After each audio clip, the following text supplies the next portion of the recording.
வணக்கம். நான் உங்கள் டாக்டர் சி பாலாஜ். இன்றைய பதிவு பார்த்தீங்கன்னா, நம்மளுடைய அதாவது கழுத்து வலி, உங்களுடைய தலைவலியை சரி பண்ணக்கூடிய ஒரு விஷயம் பார்க்கலாம். அதே போல பேக் பெயினுக்கும் ஒரு முக்கியமான ஒரு பயிற்சி. உங்களுடைய இருதயம் மற்றும் நுரையீரல் நன்றாக செயல்படக்கூடிய ஒரு நிலையை நம்ம பார்க்கலாம். ஆஸ்மாக்கு, வீசிங்க்கு, சைனஸ்க்கு ஒரு முக்கியமான பயிற்சியாகவும் பார்க்கலாம். தலைவலிக்கு மிக சிறந்த ஒரு ஆற்றல் இந்த பயிற்சியில் உண்டு. அதே போல கண் பார்வை தெளிவடையக்கூடிய ஒரு முக்கியமான ஒரு பயிற்சியாகவும் பார்க்கும். இதுல உணவு உண்ட பிறகு செய்யறதா இருந்தா ஒரு 3.5 மணி நேரம் சென்ற பிறகு செய்யலாம். லிக்விட் டயட்டா எடுத்தீங்கன்னா ஒரு 1/2 மணி நேரம் சென்ற பிறகு செய்யலாம். பெண்களை பொறுத்த வரைக்கும் மாதவிலக்கு ஏற்பட்ட தினங்களில் இந்த பயிற்சிகள் என்பது செய்ய வேண்டாம். பயிற்சிகள் முடித்த பிறகு உணவு எடுப்பதா இருந்தாலும் இல்ல குளிக்கிறதா இருந்தாலும் ஒரு 1/2 மணி நேரம் சென்ற பிறகு செய்வது என்பது நல்லது. இப்ப நம்ம பதிவை பார்ப்போம். நம்ம இந்த நிலைக்கு வந்துடுறோம்.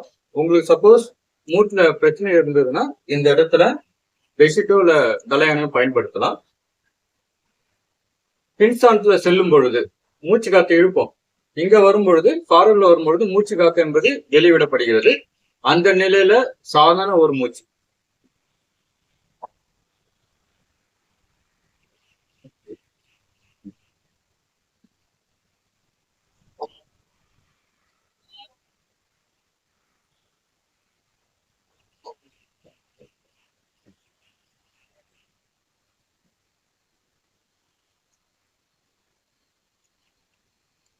இதுலயே நம்ம 2வது சுற்று செய்யலாம்.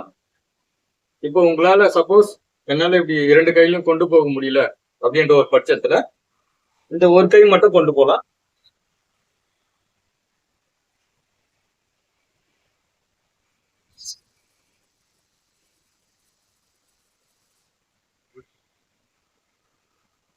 இந்த ஆசனத்தோட பெயர் உஷ்டாசனம். அதாவது ஒட்டகத்தை போல தோற்றம் இருப்பதனால இதற்கு இந்த பெயரும் பார்க்கலாம். இந்த பயிற்சிகள் செய்யும் பொழுது உங்களுடைய தோள்பட்டைக்கும் ஒரு மிக சிறந்த ஒரு பயிற்சியாக பார்க்கலாம். உடல் பருமன் நன்றாக குறையும். அதே போல பெண்களுக்கும் ஒரு மிக சிறந்த ஒரு பயிற்சியாக பார்க்கலாம். உங்களுடைய கல்லீரல், மண்ணீரல், பித்த பைய ஸ்ட்ரென்தன் ஆகும். மூட்டுக்கும் ஸ்ட்ரென்தன் தரக்கூடிய ஒரு ஆற்றல் உங்களுக்கு மூட்டுல எனக்கு அதிகமாக பிரச்சனை இருக்கிற ஒரு நிலையில இந்த பயிற்சி என்பது மேற்கொள்ள வேண்டாம். அதாவது மூட்டுல எனக்கு தேய்மானம் இருக்கிறது, மூட்டுல வலி எனக்கு அதிகமா இருக்கிற பட்சத்தில் இந்த ஆசனம் என்பது அவர்கள் மேற்கொள்ள வேண்டாம். ஒரு 25 எண்ணிக்கை நம்ம 2 சுற்றுகள் செய்யலாம். அதாவது 25 எண்ணிக்கை என்பது பாத்தீங்கன்னா 1, 2, 3 இது போல எண்ணிக்கையில நம்ம ஒரு 25 எண்ணிக்கை 2 சுற்றுகள் செய்யலாம். உங்களுக்கு நேரங்கள் இருக்கிற பட்சத்துல காலையில ஒரு தடவை செய்யலாம், அதே போல மாலையில ஒரு தடவை செய்யலாம். இப்போ உதாரணத்துக்கு நம்ம ஃபார்வர்ட்ல பெண்ட் பண்ணும் பொழுது, இங்க பெண்ட் பண்ணும் பொழுது இந்த பகுதி என்பது சுருங்கப்படுகிறது, பின்பகுதி என்பது விரிவடையப்படுகிறது. இப்ப பேக்வேர்ட்ல போகும் பொழுது இந்த பகுதி விரிவடைகிறது, பின்பகுதி என்பது சுருங்கப்படுகிறது. அப்போ இந்த பகுதி விரிவடையும் பொழுது உங்களுடைய நுரையீரலுக்கு ஒரு மிக சிறந்த ஒரு ஆற்றல் உண்டு. கழுத்து வலிக்கும் ரொம்ப நல்லது, தைராய்டு கிளாண்டுக்கும் ரொம்ப நல்லது, நரம்பு தளர்ச்சிக்கும் ஒரு மிக சிறந்த ஒரு பயிற்சியாக அந்த ஆசனம் பார்க்கலாம். உங்களால அந்த 2 கைகளும் கொண்டு போக முடியல ஒரு பட்சத்துல நம்ம அந்த ஒரு கை மட்டும் கொண்டு போகலாம். அது பார்த்தீங்கன்னா அர்த்த உஷ்டாசனம் சொல்லலாம். 2 கைகளும் கொண்டு போகிறது உஷ்டாசனம், ஒட்டகத்தோட நிலை.